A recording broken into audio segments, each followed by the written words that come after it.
Salut, c'est Quentin, bienvenue dans cette vidéo. Aujourd'hui, nous allons parler de mail, nous allons parler de spam et on va voir comment faire pour que vos campagnes d'emailing n'arrivent pas en spam. Peut-être que c'est votre cas aujourd'hui, peut-être que vous avez envie aussi de prendre les devants pour ne pas que vos mails arrivent en spam. En tout cas, dans cette vidéo, on va voir trois choses. Première chose, on va voir comment faire pour que vos mails n'arrivent pas en spam. On va voir comment envoyer des mails spam friendly. Et ensuite, on va voir comment fonctionnent un petit peu les serveurs mail pour que vos mails n'arrivent pas en spam. Donc pour ça, je vais vous donner 7 conseils à appliquer obligatoirement pour que vos mails soient spam friendly.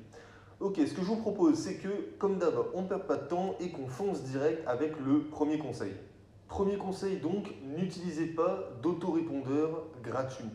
Pourquoi? Eh bien tout simplement parce que, imaginons que vous utilisiez MailChimp.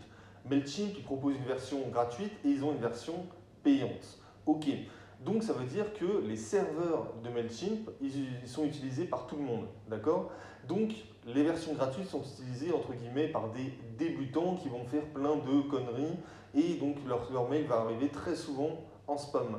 Ça va venir un petit peu corrompre ces serveurs-là et ça veut dire que même si vous utilisez la version payante, vous utilisez les mêmes serveurs qui sont entre guillemets corrompus et donc vos mails vont avoir beaucoup plus de chances d'atterrir en spam.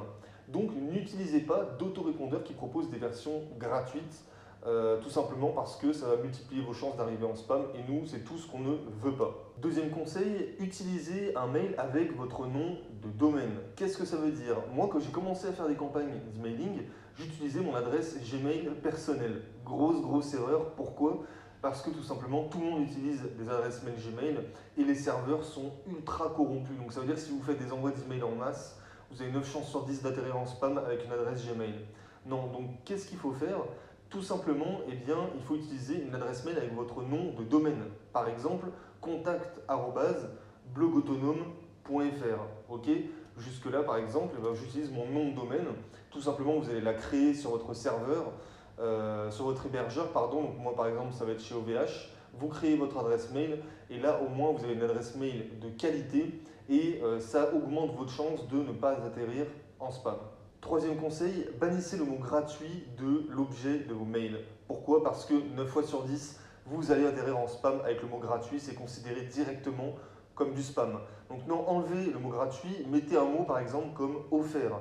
Offert, ça a un double avantage en fait, c'est que de 1, vous n'atterrirez pas en spam, et de 2, et bien tout simplement, le mot offert, ça apporte de la valeur, c'est considéré comme de la valeur, alors que quelque chose de gratuit, c'est considéré comme quelque chose qui n'en a pas aux yeux de vos prospects.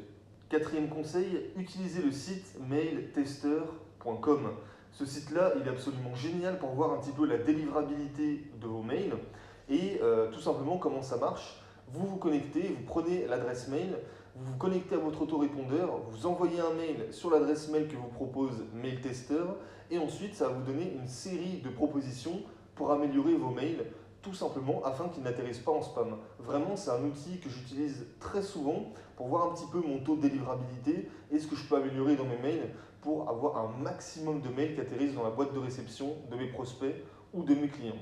Cinquième conseil, ajoutez la clé DKIM dans votre zone DNS. Alors, qu'est-ce que c'est que ce charabia? Tout simplement, une clé DKIM, c'est une clé d'authentification qui va permettre de vérifier que vous êtes bien le propriétaire de votre propre nom de domaine. Si vous ajoutez cette clé DKIM dans votre zone DNS, donc votre zone DNS qui est sur votre hébergeur web, tout simplement, qu'est-ce qui va se passer? Eh bien, ça va venir améliorer la délivrabilité de vos mails. Donc, vraiment, ajoutez cette clé DKIM sur votre zone DNS. Comment faire? C'est très simple. Tapez sur Google clé DKIM zone DNS. Vous allez voir, vous avez des tutos. C'est super simple à faire.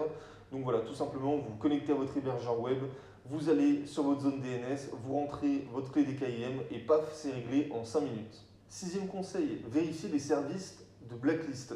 Tout simplement, les blacklists, c'est quoi? C'est lorsque voilà, votre adresse mail est considérée comme spam, elle va être blacklistée et tous les mails que vous allez envoyer vont être dans la corbeille, dans les pourriels.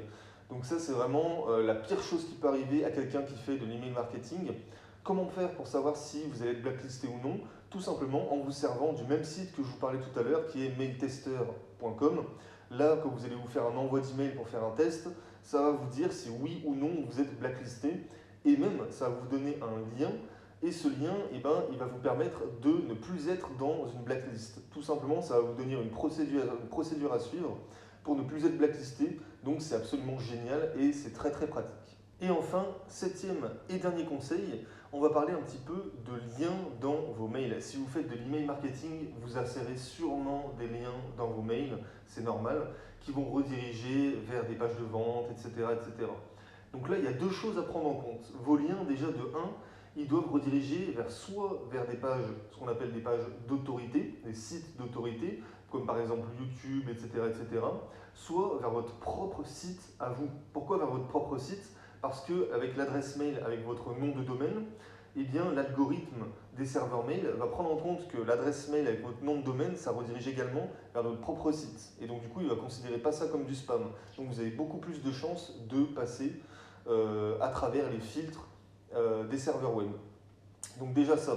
Ensuite, deuxième chose à prendre en compte, n'insérez pas plus de 3 liens dans vos mails. À partir de 3 liens, ça va. Si vous en mettez plus, là vous avez plus de chances d'atterrir en spam. Donc mettez maximum 3 liens dans vos mails, encore une fois qui redirigent soit vers des sites d'autorité, soit vers votre propre site web.